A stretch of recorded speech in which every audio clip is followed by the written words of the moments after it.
You have now arrived at your destination.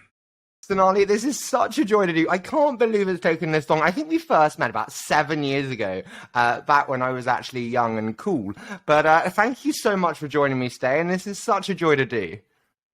Harry, it's a personal highlight for me to actually be here with you finally today. And I think I'm in admiration of everything you have, and you continue to do at 20 VCs. So thank you. That is very, very kind of you. I'm truly touched by that. But I do want to start with a little bit of context. You've been in the venture game for a number of years now. So talk to me, how did you make your way into venture first and then come to be at Accel, obviously, for the last 10 years or so?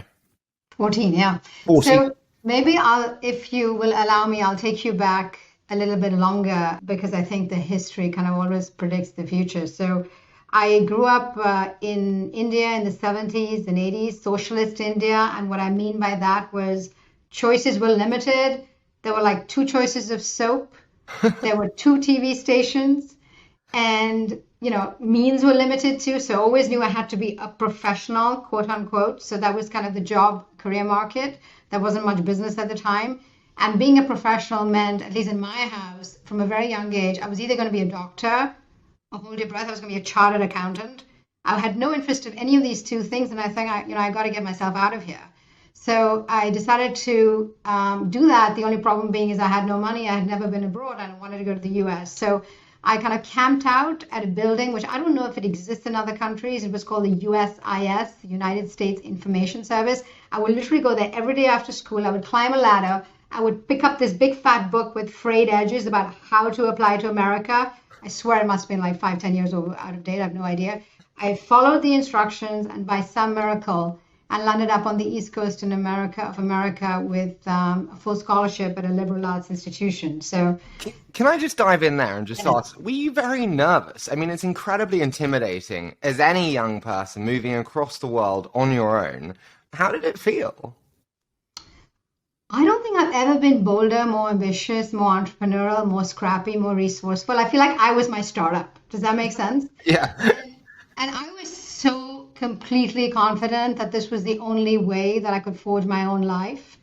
I try to tell that to my 15-year-old kid, but my daughter, that's another story.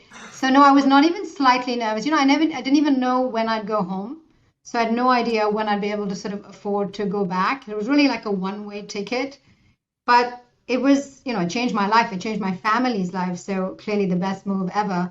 And then fast forward, I graduated. It was liberal arts. And, where I went to school, none of the big banks came. But I had a lot of debt, and I had a student visa. So I thought, okay, I better get myself a job at something pretty stable. So I managed to get a job. This was in 95 at Goldman Sachs. And being kind of the scrappy person that I was while I was there, I weaseled my way into this group that ended up spending most of their time with young startup companies. Now, it was 1995, and I happened to join them in a meeting with this business called Spyglass. Have you ever heard of that company? No. It was one of the first Mosaic browsers. This is during the browser wars. And in fact, it was the first internet software IPO. And when I walked into that room and I spent time with this founder, this company didn't exist a few years ago. It was growing fast. It had just gone public. I think the founder was wearing Birkenstocks. This is in contrast to like suited, booted people. And I got the bug. I was totally hooked. I thought I need to be part of businesses like this. And I spent the rest of my time when I was there just being part of teams that sort of touched, if you will, tech or tech IPOs, etc. And let me remind you, this was the start of the bubble. And I think that was my decision around being in and around entrepreneurship and tech. Fast forward, I went to business school, collected some more debt, collected some more degrees, did the immigrant thing. And while I was there, I did immerse myself in all things kind of technology, venture capital, entrepreneurship. I stayed out of trouble, I think, too, because it was really like the heyday. And that's when I decided I made 2 decisions, really. One is that I wanted to do venture capital. And then this is the big one, Harry. I decided that I must be in Europe. Huh. I was in Boston. Route 128 felt super cluttered. It was so early that I thought it was cluttered back then. And then Silicon Valley was also completely full up. I was like, what am I going to do there? So I said, let me go to Europe. It's ground zero. The ecosystem felt like it was buzzing because I went back and forth and I met people. And it really felt like it was the next frontier. And I joined a firm called Atlas Venture. I had a great time. It was a difficult time because the bubble was slowly deflating. And I moved to Accel in 2008, and I've been here since. Now, the joy of me having the role that I do is I get to learn from incredibly wise people like you. We were talking beforehand a little bit about kind of what we're seeing in markets and how it's impacting my frail nerves. Talk to me. How did seeing the booms and busts, I mean, you saw it first with, the dot-com early in your career, and then in 2008, 2009. How did seeing that impact your investing mindset first, before we get on to advice for me? Yeah, well, I'm sure you have advice for me. I think we're much more in a version of 2000 than we are in a version of 2008. I sort of contrast it with sort of 2008 was more Wall Street, 2000 was more Main Street. I think this is a version of more Main Street, and clearly technology is at the epicenter. But if you'll allow me, I'll give you two anecdotes that sort of I have imprinted on my brain, one for each sort of downturn, if you will. So in 2000, I joined in the summer of 2000. It was choppy, right? We had a big downturn, but the bubble deflated in 2002, and things were really grim at that point in time. And so I was asked to go work with a group of founders, mostly e-commerce founders. This is the time of Pets.com, Cosmo, Boo.com. It was all about eyeballs. And so I was asked to sort of go into the trenches, and I loved it, working with these founders and really trying to figure out, what do we do now? There was no follow-on capital. There was not a drop of money available. So you either had to get to break even if you had a revenue model, or you had to, frankly, give the cash back. Can you imagine? Or you had to sell the business. So this is what I was doing. And I was working with one particular company, an Irish company. The founder had done a nice job. He got the company to a few million in revenue. It was break even. The founder decided, let me sell it to the wholesaler. So I was in the middle of trying to help him and represent the shareholders of sell the company back to have kind of an elegant outcome, a home for the business. I was in the middle of this heated negotiation. It was like a week-long negotiation. And my phone rang. Those days it was the front desk, and the reception said, you have somebody on the phone for you. His name is David Bonderman. You know who David Bonderman is? Of course I did. So, by the way, I've never talked to David Bonderman since. He has no idea who I am. He has no idea that I'm telling this story. And I thought I knew who David Bonderman was, clearly. And I thought, why is he calling me? And I remember he was a very small shareholder in the cap table of this company. And so I got on the phone, and he said, look, I can't talk for long. This is who I am. I'm calling from a satellite phone. So it was important enough to call me, a nobody, trying to negotiate a very small outcome. I mean, we're talking about hundreds of thousands of back, or a few single-digit million at best. And he proceeded to ask me in excruciating detail what I was working on in terms of the sale. And Harry, the fact that this legendary founder investor could call me to ask about a very small amount of money, I figured out two things. One is the world was bad out there, and the second one was, that's how he became a legendary investor. Detail, the value for money, it never left me. The second episode was 2008. We were raising our early fund at Accel. We were in New York City. It was mid-September. You know where I'm going. We were actually at the basement of the Four Seasons. We were lucky enough to sort of ask our LPs to join us there. And people came. They were a bit late, and we started wondering why everyone's so late. And, we looked at the news. It was the day Lehman collapsed. And just seeing the LPs, it was really a testament to our relationships over so many years that they came to the meeting. But it was a disastrous time, right? The bottom had fallen out of the market. Everyone's portfolio value had come down. Hence, the value of your alternatives, including venture capital, was disproportionately high. That was hard. Of course, it was our third fund. We raised it successfully. It was a great time to be partnering with great founders in Europe. So I feel so lucky and privileged.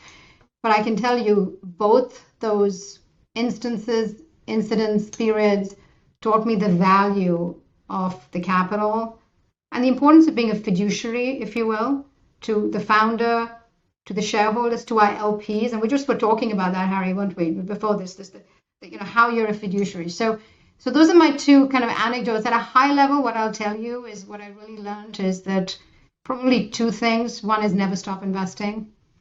The minute you lose your confidence, you lose your right to exist. Because if you look at the funds that were around in 2000, so many of them disappeared exactly for that reason. That's one thing. And the second one is really partner. It's not about just your investing mindset, it's your partnering mindset. You have to partner with your entrepreneurs. And right now, I'd love, kind of what you think. It's such a confusing time for these founders, right? We told them cut costs during COVID, it's a recession, who knows, the demand is gone. Then there was money flowing through the system, money had never been cheaper. It was all about growth. We said, no, forget that. Just grow at all costs. Like burn, doesn't matter about the burn, it's all about growth. And now the messages are like, no, you got to get to profitability all within 2 years. It's almost psychotic. So it's almost unfair. So I think embracing, putting your arm around the founders you work with is the name of the game right now. You said there about kind of finding a landing pad for the company where David Bonderman called you. I've honestly been taught by some of the greats, Harry, respectfully, it's not worth your time getting cents back on the dollar. Just spend time on the outliers, given the impact they have on your portfolio value. How do you respond to that? And how do you think about like time allocation across the portfolio and bluntly the worthiness of spending time with companies where it is? Yeah, really good question. Remember, I was a very young person. I don't even know what my title was at the time that I was doing all this. So, in fact, I think it was a good use of my time, right? And I mean, look, what I will say to you, and I really believe it, we are in the business of partnering very, very early with founders, right? The majority of what we do is either seed, who knows whether it's pre-seed or seed these days, it all got sort of merged, or Series A. And those are 10 to 12-year relationships. They're certainly 10 to 12-year funds. And I think you only stay in business for 30, 40 years, as we've done, is if you have the references and those relationships, and you know very well about that because you're at the epicenter of a lot of it. And I think we have kind of a commitment to really be there for the highs as well as the lows. Now, maybe we can staff it differently, maybe we can support them in different ways, but I don't think you could just check out. It's just not the right thing to do. And the question is then, how do you do it at a fund level so you allocate your time wisely, which is something we do spend a lot of time thinking about. But I think the relationship with the founders matters a lot, because that's what we're in the business of doing, is backing them and backing repeat founders. Company number 1 didn't work, but company number 2 might be a blockbuster.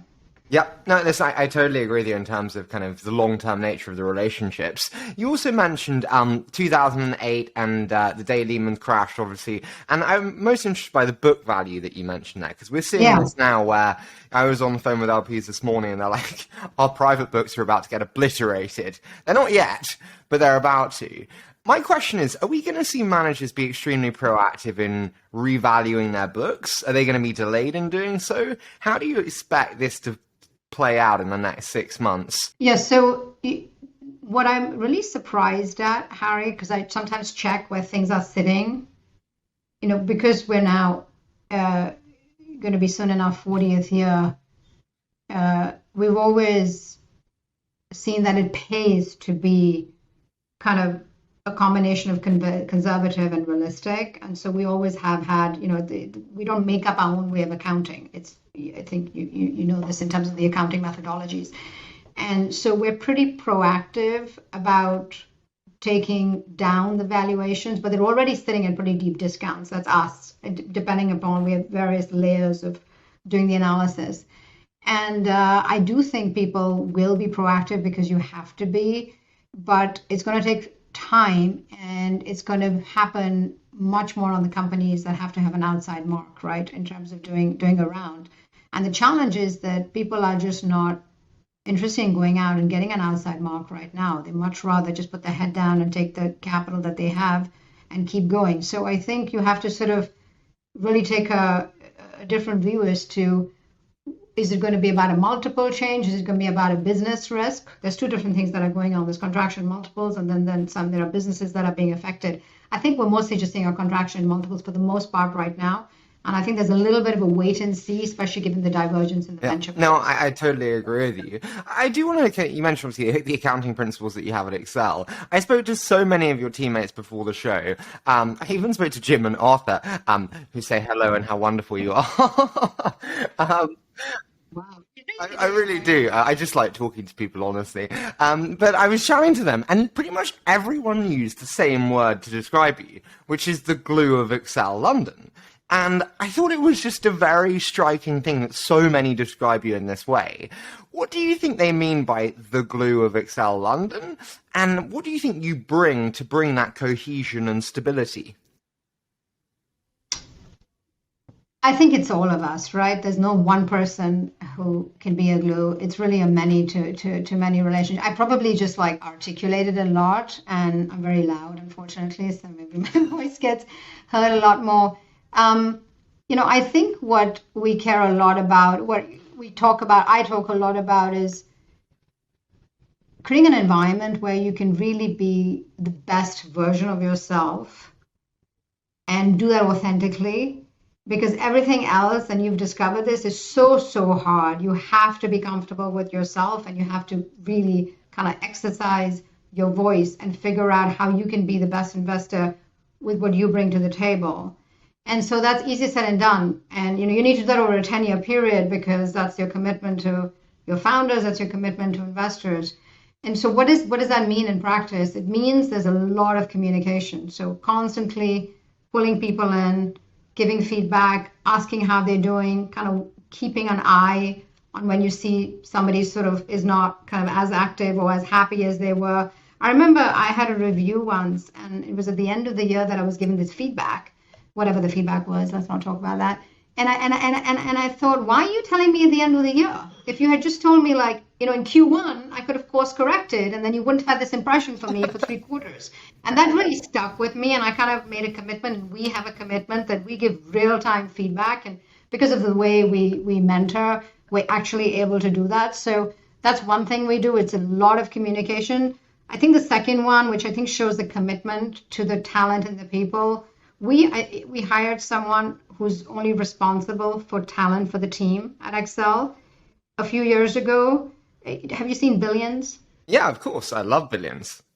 We thought that we needed a Wendy-like figure, but because it's all about, if you're telling your companies to focus on culture, you're telling your companies to focus on talent, why would you not want to do that? And of course, you can do that yourself, but it's not a side hustle. You need one person to really be thinking about it all the time in terms of how you can be world class. So I've had candidates tell me the fact that you have Chloe, that shows me how serious you are to sort of mentorship and commitment. And I think the final thing I'd say is one of the reasons, I think I maybe have people say that is because I open up a lot. You have to be, to give, you have to get. And part of that is being vulnerable and being very open. And so I do that a lot. And I think because you've been incredibly supportive and thoughtful. I had a tough situation with my son for a year and a bit. And there's not a person in this office who didn't know that and who wasn't supportive, because that's how I do it. Well, I think the world of you. But apart from that, I wanted to ask, do you think it's easier on the vulnerability side, bluntly, now that you are very successful? When I started, there's no way I would have been as vulnerable as I am now. But you can be more, and you're afforded more luxuries with seniority. Do you find that that's the case? And is that the case for you, do you think? It's a really, really good question, because that's what you do. You ask good questions. I think so. I was in a conversation with my Harvard Business School leadership professor. She's incredible. And she also happened to graduate from the same undergrad as I did. And I was sort of going on about being authentic and being the best version of yourself. And she told me, Sonali, why do you think people can be authentic and be the best version of yourself? You're just lucky. So, I thought that was good feedback, which is like, it's not so easy. So you're right, it's not so easy. I don't know, I've always been kind of a version of this. So I feel that I push the envelope on that front. But yeah, I think it is easier when you're more senior, and that's great because you can role model it, and hopefully you can change that discrepancy, to be candid. I do want to ask, I had Doug Leone on the show, and he described Sequoia's culture as not a family, but as a team where performance is number one. And I thought it was brilliant as a product marketing message, honestly. And I wanted to ask you, if you were to kind of describe Accel's culture that you want to build for Accel London in that same way, how would you describe it? Yeah, so, the sentence that we use is that we want to be hyper competitive on the outside. It's all about being that first partner to these exceptional founders everywhere globally, but we're ultra collaborative on the inside. There are no sharp elbows here. It's not a star culture. It is a safe place. And there are written rules. There are unwritten rules on the written side at a young level. If one of the younger investment team members identifies a great company, a great founder that we actually end up investing in, everybody gets a bonus, because that's sort of a way to hard code collaboration. And that's kind of the team spirit we want to bring. Unwritten rule, anyone here picks up their hand and says, we really need to work with this founder. We need to do everything we can to convince him or her. We will all drop everything to get on a plane. Actually, that's the funnest part, the chase. And when we're all together, because as you know, venture can sometimes be a lonely business. So I think it's the code of conduct, because we all know we're all very kind of aligned in terms of our mission. And I think what I want to say, which to me is astounding, if you walk into a Palo Alto or SF office, if you walk into London, you walk into Bangalore, the vibe is totally the same, which is incredible. It's not homogenous. It's just a consistent culture. And the fact that we managed to create that, and that's the reason we can kind of collaborate globally, etc. The fact that that exists without a CEO, some top-down instrumentation, any kind of top-down structure, just shows how, frankly, authentic it is, because it has to endure not only just time, but a lot of distance. Can I ask, how do you prevent yourself being the bottleneck? And what I mean by that is when you have great young people sourcing great companies and they find something great, sure, but you're on 8, 10, 12 boards. I'm on a ton of boards. I have a ton of other commitments. I can't just drop everything and fly to Helsinki.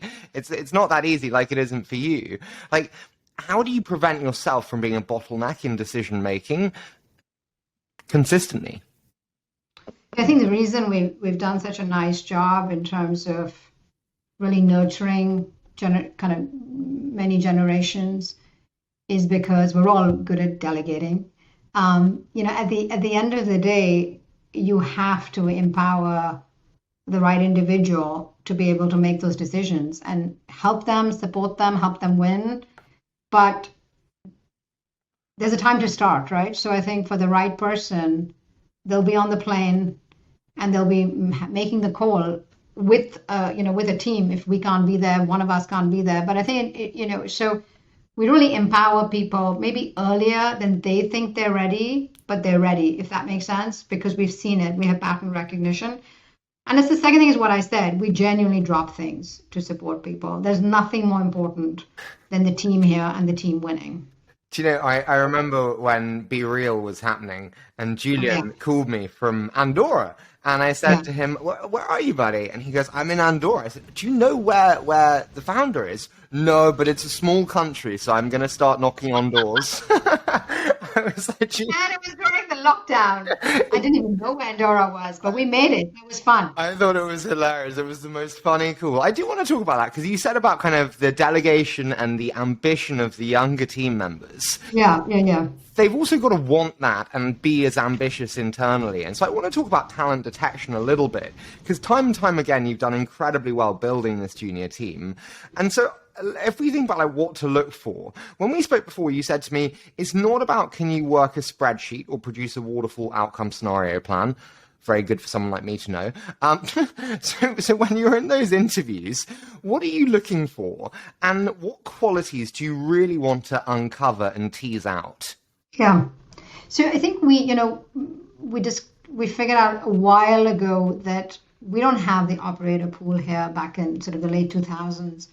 And there's a lot of investor talent, but it's later stage. And given we're trying to be the first partner, that didn't work either. So we really had to figure out the kind of the homegrown nature of talent. And it's what the track record was in the US too.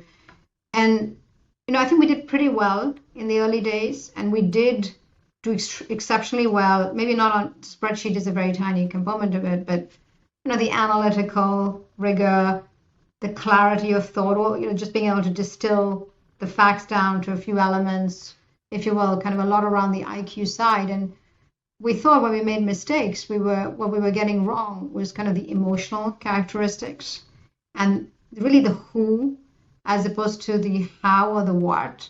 And so we started to think about, we wrote it down on the whiteboard, actually. It was like a little bit of a group exercise. And we actually talked to Arthur and Jim about it. Arthur in particular had himself written it down. Can you imagine when he started out, which I thought was exceptional. He shared it with us, and it more or less matched, thank goodness, because I don't know what he would have done. It hadn't matched. And we realized that, what really mattered, and it seems so obvious, but we weren't testing for it. We weren't asking for it, like resilience. Most of this business is rough. You have to reboot yourself so many times, especially historically. It was mostly bad news because the companies that didn't work would shut down. And then, the good news, it took longer for great companies to percolate. We weren't testing for how reflective you are, how self-aware you are. You have to be the person sitting at the side of the founder. It's not about being the star in the room. It's really about building those relationships, being able to persuade. So how self-aware you are in terms of how you change your tune, how you work with people. It was about how persuasive you are, because you're always persuading someone, right? You're persuading the founder to work with you. You're persuading your partners is a great idea. When you're doing a follow-on capital investment decision, there's persuasion. So, we started asking questions around that. There's no magic, Harry, in terms of the question. But when you ask someone, for example, what was the most surprising negative feedback that you got, and why do you think you got it? The person will tell you something that you're never going to find out. So that was a really interesting question for me, because you shortcut like a whole bunch of references that you end up doing to find out that answer, because they'll tell you. If you ask someone what do they think the biggest mistake they've made, and we're not talking about investing mistakes, it's sort of super personal. So then you go into a really deep area. So these are the kinds of things that we started to do. Do you find people actually engage with that? They are. And when you said those things, I immediately thought of things that I would answer. But if I was in an interview and I was starting out in the industry, I'd probably give false answers. Do you know what I mean? Not I work too hard style. But do you find people do actually open up and engage? Or are there things you have to do to make them feel at ease to engage in a way that's productive for you? I think the smart ones figure out that this is a real conversation and they've got to give it their all. And that's the other thing, by the way, Arthur said, is you cannot convince people to be an investor. They really need to want it, because it is so hard over a long term. So, it really, and I think the individuals that we've met, that I've met, who really want this, who crave it, who are dying to be part of a business of partnering with these founders, and it's so exciting to them. I think they give it their all and they really engage. And if they don't, that's telling you something, right? There's you're not really getting to them. And maybe you have a follow-up meeting, but generally I feel like you get a lot out of it. Look, it's not perfect, but it helped us a lot to really distill kind of characters, traits. You mentioned the resilience there. We're about to go through an interesting kind of macro environment and changing times for our business. And there's a lot of young people who've never seen a recession or downturn before, who are going to have some pretty bad outcomes that they've never had before. Yeah. We talked before about, I'm very open in the show too, about the company of mine that's not doing very well. If you're advising me and you're advising a generation of young investors out there who haven't seen this before, about resilience and about what to do when a company goes bust and how not to lose confidence, what would your advice be? I'd do two things. The one is, and I think this is important, is I'd really lean in into your early stage businesses, right? The vast majority of what we've done is seed investing, pre-product, or definitely pre-product market fit, or even if there's product market fit, it's super early. I think the joy there in terms of really supporting those entrepreneurs, you've already made those investments, right? So it's not about investing decisions, working backwards to what you need to get to. I think you need to keep that joy alive, if you will, during tough times, to remind yourself what good looks like, what's possible, kind of the infectious enthusiasm around building something. So I think you need to really lean into those situations. And we all know the great companies get built in a downturn, and I think a lot has been said about it, but it's truly a special time to be kind of partnering with your entrepreneurs that you've already backed. So I think that for the psychology element is incredibly important. Of course, it's incredibly important for them. And I think we all know it's not about the type 1 mistakes, frankly. It's all about the type 2 mistakes. So candidly, yes, you could lose some confidence, but it's about distilling what you've learned and moving on. Because the worst thing you can do, and I've experienced it, is just, you go into a rat hole and you feel a bunch of regret. You think, what did you get wrong? But the key is to extract some learning from that situation and make sure you keep investing. The worst thing you can do, as I said before, is be frozen and stop investing. You always have to be meeting those entrepreneurs because that's how you get out of it. You get out of the funk. I told you I just use this for advice. In this case, honestly, I don't think the process in terms of the investment decision was wrong, and I don't think the business was bad. It was a change in macro environments and capital markets, which meant that a business that would have normally succeeded in a prior 13-year bull market no longer succeeds in a downturn. I kind of leave going, well, do I have any lessons? And that makes me feel quite guilty. Well, there are some situations where you can do all of the right things, where the entrepreneur does all the right things. Go back to what I said, it was the bull market, grow fast, go big, or go home. And, money was flowing into our system as we know why for a number of years, and especially the last 2 years. So, but Harry, you have learned something. You have learned that capital was cheap for a while, but it's not forever cheap. So you think about the business models you back next. The role of what the cost of capital plays in the unit economics will be front and center. And the other thing I've learned in some of the situations I've been involved in is that actually, you know how you do a memo? We do a memo because that's sort of part of being a responsible investor for over a long-term period. It helps you articulate your thinking. And we always, you write down, oh, there's regulatory risk, or you write down there's funding risk, or you write down there's geopolitical risk. But you just write it down. I now have deep respect. I learned that over the years. If something can go wrong, and in a long enough period, it actually might go wrong. So don't just write it down, absorb it, internalize it. So maybe there was no learning, but I'm 100% sure that you've learned something coming out of it in terms of the capital-intensive business models. What worries me is it kind of prevents us being ambitious. We're going to see a reversion to high-margin enterprise SaaS investing, actually. We're going to see a retrenchment away from emerging markets. We're going to see a retrenchment away from capital-intensive businesses. And then what are we left with? SaaS and enterprise? Yeah, I get it. Fine. But I don't know, it just saddens me, because that's the takeaway that you have. Yeah, it's true that after, in 2000, because of the trillions raised, there was all that infrastructure laid down, which meant that the Amazons and the eBays could do well. And then Web 1.0 started, and then, the rest, In 2008, all that money came in, but it was the App Store and it was cloud all happening at the same time. So these waves just carried you through.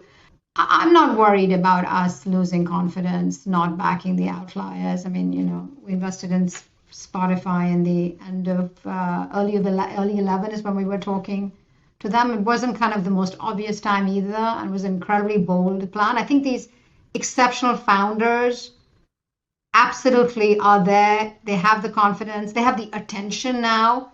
And yeah, maybe they're more capital intensive, less capital intensive, but there is enough dry powder, Harry, right now. I think it's like the numbers are 200, 300, 400 billion that is out there in venture capital at the moment in dry powder. So I think the trends, the long-term secular trends are not going anywhere, right? You agree. Digitization, AI, etc., the cloud. The founders are there. It's never been more vibrant. After 2000, it was B2B and B2C. Do you know what that meant? Yeah. It was back to banking and back to consulting. All the founders disappeared. It was dry. It was like watching paint dry. It's the opposite of where we are today. I think there's a lot to be excited about. And the good news is I think you can maybe focus talent, concentrate talent again in some of the really great businesses versus this fragmentation of talent that happened. Do you know what worries me, though, actually, and I'm just free-flowing here, but it's like, actually, I speak to a lot of the big players, your Co2s, your D1s, your Durables, your SoftBanks of the world, your Tigers, and all of them are going, 500 to a billion, no way are we doing these growth rounds anymore.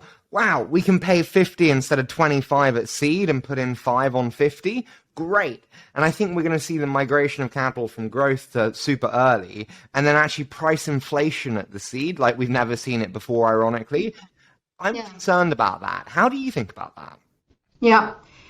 I don't know. Do you think the entrepreneurs, the early entrepreneurs, we talked about us doing seed and A and being there at ground zero and partnering with them I, when things are not good. Do you think they're going to work with after I with funds that are totally passive? Yeah, I do. I do. I had this argument at dinner last night with someone, and they were like, no, they want to partner with a VC.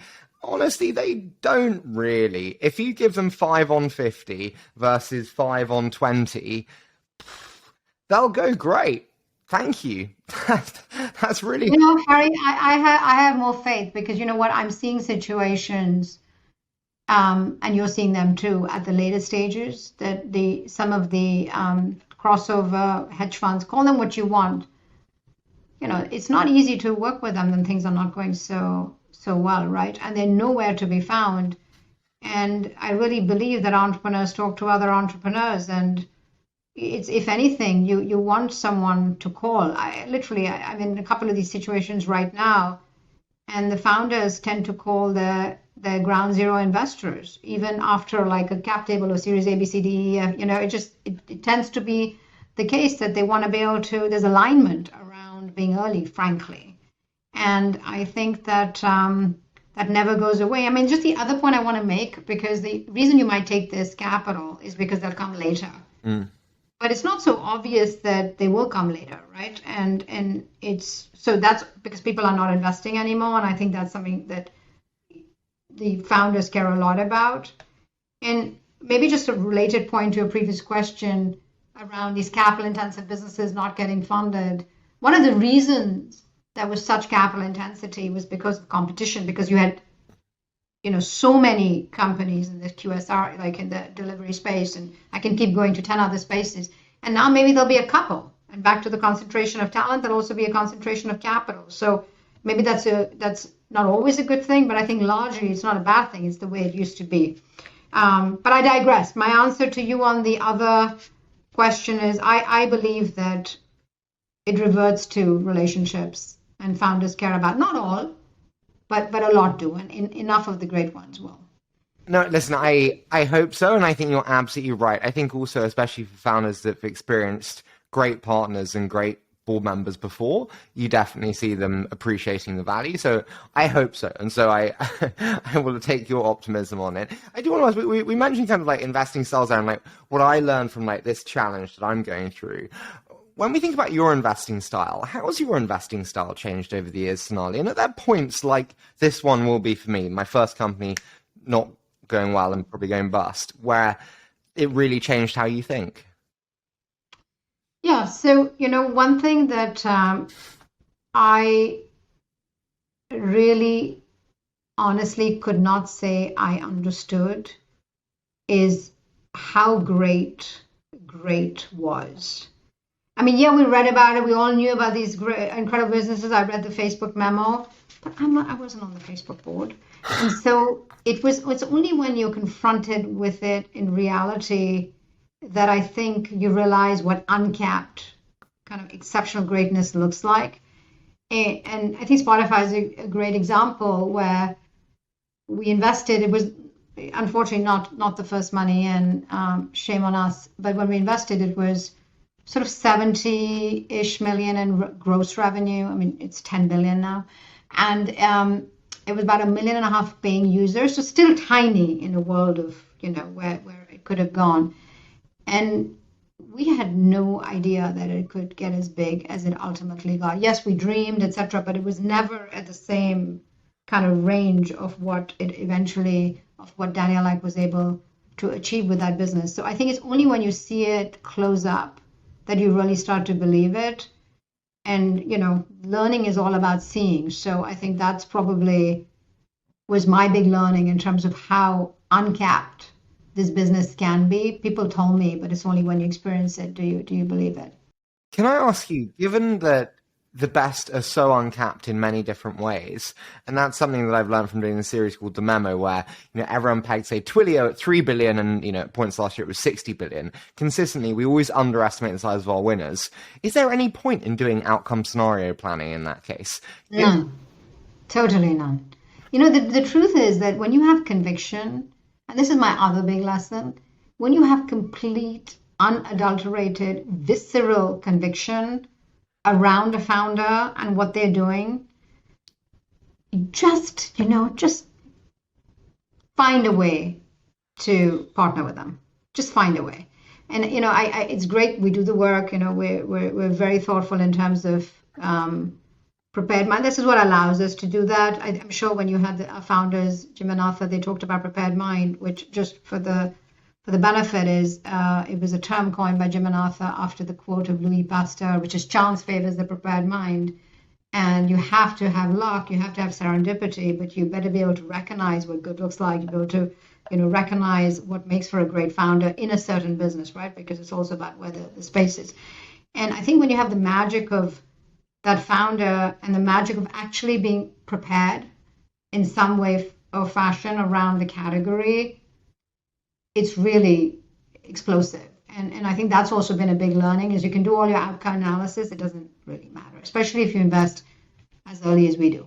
Can I ask, in terms of reserves, what have been some big lessons for you on reserves? Like, I think pro rata is quite a lazy one. I always think like you should either be all in and want to lead the next round or not in at all. What have been your lessons on like effective reserves management, deployment, decision making? Yeah, the challenge in this last cycle was that the follow-on rounds came so quickly that it was really hard to make the kind of the decision around what worked, what didn't work, etc. versus what we used to do. If you rewind a couple of cycles ago. I don't think it's as simple as all in or nothing. For one, the founders are looking for our support over a long-term period, if that makes sense. And I think we take that role that we have on the board and the cap table very seriously, and our support matters. That said, we're very much, for an initial investment decision, we're very much a conviction, not a consensus organization, right? It's all about we get around the table is in prepared mind thinking, you have to be first. That's the way we think about it. But it's about the intellectual integrity, honesty, lay it all out on the table. But when it comes to a follow-on, we think of the company as we. That's also the reason when it doesn't go well, there's no like finger pointing, there's no naughty corner. It's our company. We collectively made the decision, even if one person had the conviction, but we all asked the hard questions. There was real debate, there was real transparency, there was real trust. But we take the decision as a we. We'll really look at it together. It's no longer just about what the individual on the board. So we have some heated debates around follow-on, which is very important, by the way, because that's where a lot of your capital goes into the companies. And I think we do believe that if we really are fans, we buy up, because it's only going to get more expensive, right? And you'll never get the ownership, and that is the important element of our business, is getting the ownership when you're partnering so early with these founders. But we do have some heated debates. I mean, if you look at the last cycle, Harry, like the biggest mistakes were people just putting a lot of pro rata money in, or just following in and supporting companies. So you get your outliers. But then if a lot of your percentage of your fund goes into companies that actually don't return capital because you've just been supporting them blindly, you have these, you have the return here and then you have the loss here, and it adds up to a pretty average fund. So you've got to think very hard about that follow-on capital, which is why for us it's the we versus just somebody believing in it. And also, I'm getting this now, which is like the opportunity cost of that capital in this interim stage that we're in. I've got a couple now where the up rounds are coming, but they're still kind of priced at 21 pricing. And I've got kind of 2-3 million pro ratas.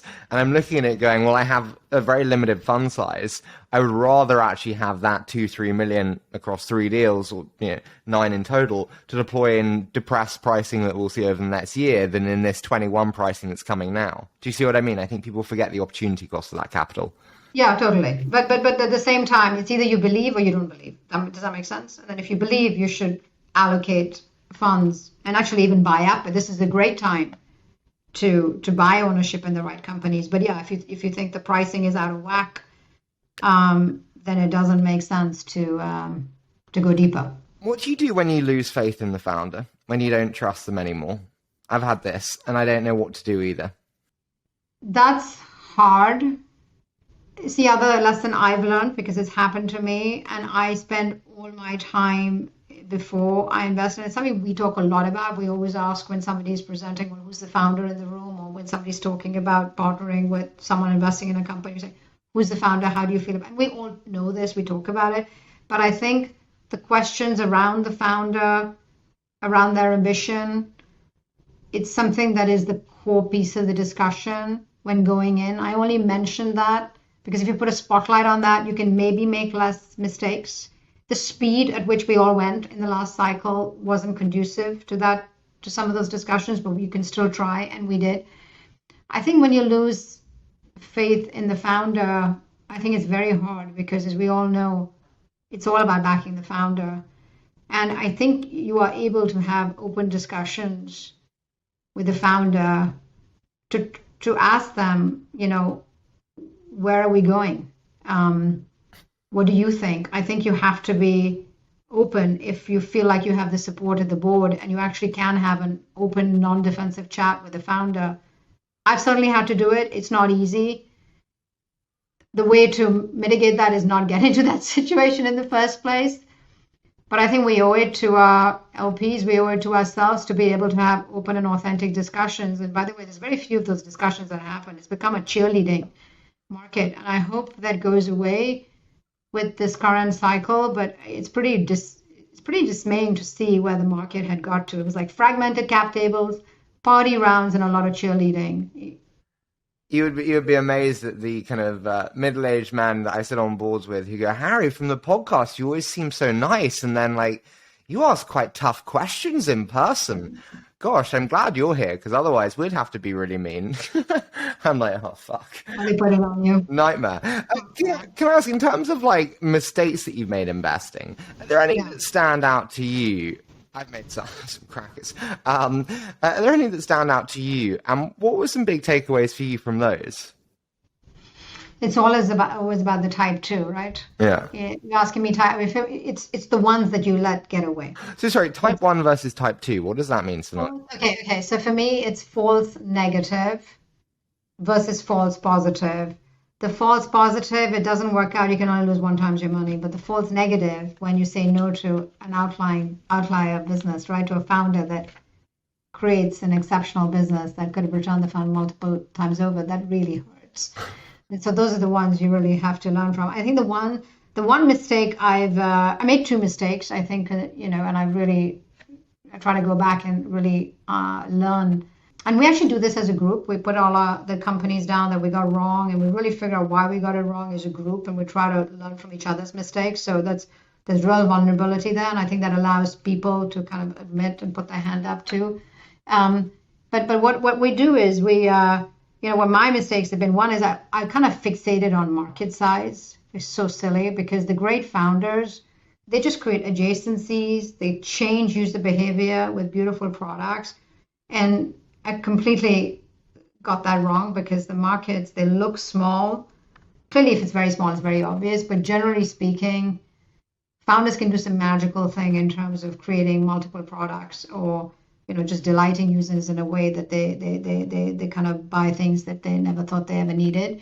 So I think that's been one piece of it. The second one is I really underestimated this bull market. Maybe it goes back to sort of the fact that I grew up in kind of post the 2000 and then, of course, the 2008. There was just no focus on the first principles in the business. And if you ask Accel, we really care about kind of enduring businesses and legacy, if that makes sense. Companies that will go public, companies that will be remembered, the likes of the Atlassians and the Slacks and the Dropboxes and the Facebooks, etc. of the world and many others. We care about that. And as a result, sometimes we do ask questions around, well, what is the first principle thinking on the business here? And where that trips you up is where you think it's exactly what we talked about, if it's going to take a lot of capital to get there. And I think I personally just misjudged how much capital was available for the entrepreneurs who could fundraise really well. I really got that wrong. So it would have been better just to be early in some of these great businesses. Can I ask, I have many insecurities investing. What do you think your biggest insecurities are today? Because I think a lot of people will bluntly look at you and look at the incredible track, look at your position and go, no insecurities. And I think we all have them and it's humanizing. What do you think yours are today? So, you know what's really just beautiful about this business, but also quite difficult, is this learning curve is so steep. The slope never goes down. You're learning every day. I was like 20 years in, you could stop learning a little bit, right? You're always making mistakes. You always have insecurities. So, oh my God, there are so many insecurities. It's probably around the fact that I don't know if I can always get it right in terms of the exceptional founder. I mean, that really hurts. At the seed stage, I spend a lot of time with seed companies, as you know, because we exchange notes, and that's so much fun. It's difficult to get it right. But you, I'm sorry, I'm giving you advice back here, not in a patronizing way in any way. You know you don't have to, though. And what I mean by that is, you know, you cannot be in every, I know we want to be in every $10 billion, $20 billion business, but you don't have to be. It's just a case of how many can you be in?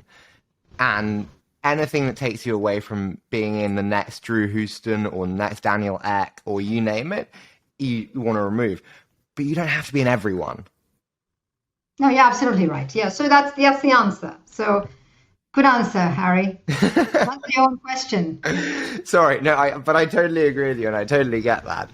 Can I ask one final one? What are the biggest challenges of firm building? You obviously know me now, building the firm with 20 VC, but you're 10 chapters ahead with so many more learnings. What are the biggest challenges that you think people should know and what it takes to build a successful firm, really?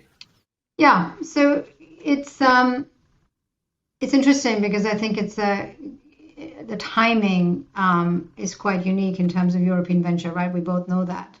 If we just kind of go back when we started out in 2000, we made the commitment to start Accel here because it wasn't just about Silicon Valley. It was our first step in going global. And then India was 2008, which has also been very successful. So it took a lot of conviction. But you will know very well, Harry, that there were many folks who came here and everyone other than Accel left. And if you ask us why, we stayed, it was the why did we have the commitment? Why did it work well? And the answer is that we figured out the structure of how do you do global well is that you have boots on the ground, you have local decision making, you're investing in entrepreneurs, it's a relationship business.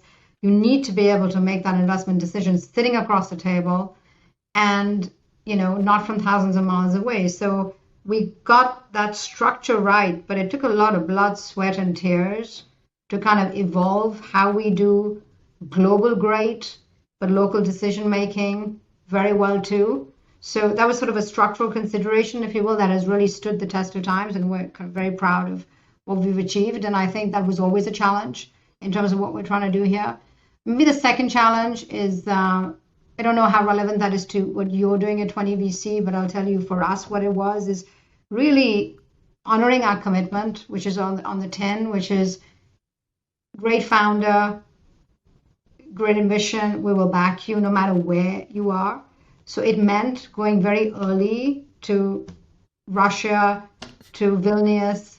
We went to back Ilka and Supercell in Helsinki. The only thing before that was was Nokia, excuse me. So we've invested in 40 cities in Europe from London, which is not easy, right, to pull off. It means the way you structure your team, the way you think about thematic investing, the way you think about covering the ground. And to do that, being the early investor, being sometimes the first investor, was not trivial. So I know these are more sort of structural as opposed to talent answers, but these are two things that we thought very hard about, and we feel like we got right in the end. Final one, and I'm slightly throwing in a grenade here. What do you make of the big US players all coming to London? We've sat on a panel before and we agreed on this, and another delightful participant didn't agree, and I still think he's wrong.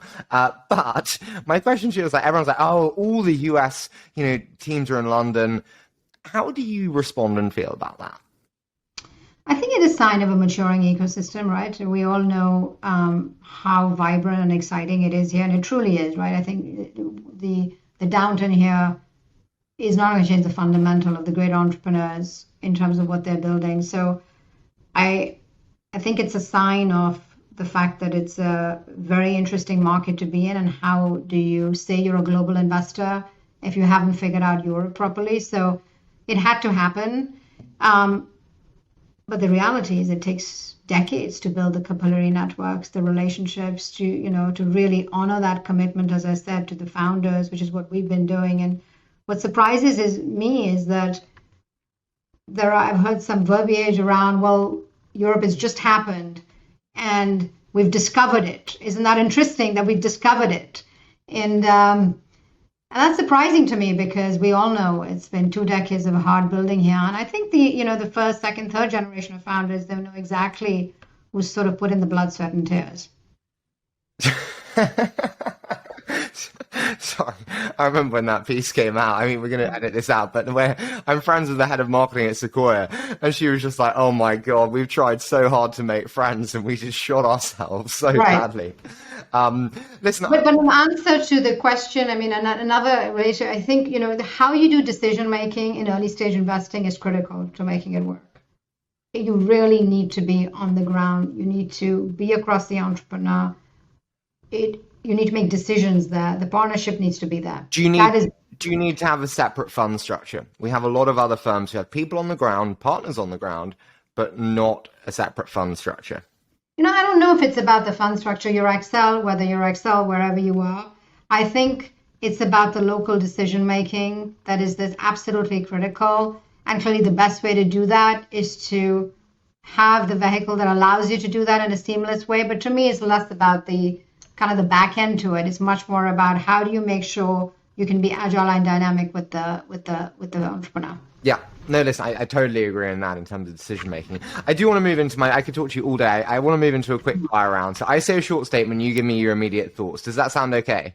Yep. So Let's do it. I need to read more. I still failing on this task, but what's your favorite book and why? Absolutely my favorite, The Fine Balance, Rohinton Mystery. It's just, it was set in the emergency India in the 70s, and it's like a very tough tale of everyday people and the injustice, but the elegance with which they live your life. When some characters stay with you, those characters have stayed with me. It's an incredible book. Wow, it's a first recommendation also. I mean, thank God, normally we live in the world of sapiens, so I'm thrilled to have something different.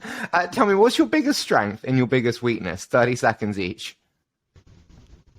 I care a lot about people, so I'm always trying to help.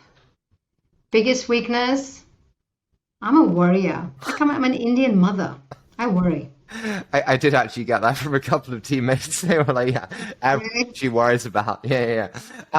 What's the hardest element of your role today? You asked about team building. It's about ensuring that we have and that we keep the highest concentration of just the greatest talent in the venture business. That's the goal. That's hard. What 3 traits would you most want your children to adopt? Well, that's nice, Harry. Empathy, independent thought, be independent. And the third one is, I would say, they should be kind of responsible to everybody around them, their team, the environment, their mother, parents. What piece of advice do you often give but find hard to actually do yourself? Okay, I always tell people, don't have regrets. It's over. Put a line in the sand, move on. But then I find myself going and unpacking the past and thinking, why did I do what I did? What do you know now that you wish you had known way back when you started with your first role in venture with Atlas many years ago?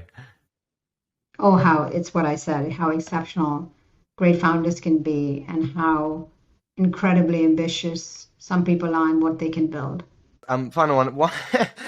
What's the most recent publicly announced investment, and why did you say yes and get so excited? I think the fun one is Be Real. And the reason is because, you should tell me, but we're lucky to be in it together. But the founder there is Alexei. He's really recreating social identity. It's such an important thing he's doing. I have a 15-year-old daughter, so this matters a lot to me personally. It's also very bold. And it got me to Andorra. visit a two-person company. Sonali, as we said at the beginning, this is like 7 years in the making. I'm so grateful to you for joining me today, and thank you so much for being so willing to move off schedule and be so accommodating with my questions. Thank you, Harry. That was great.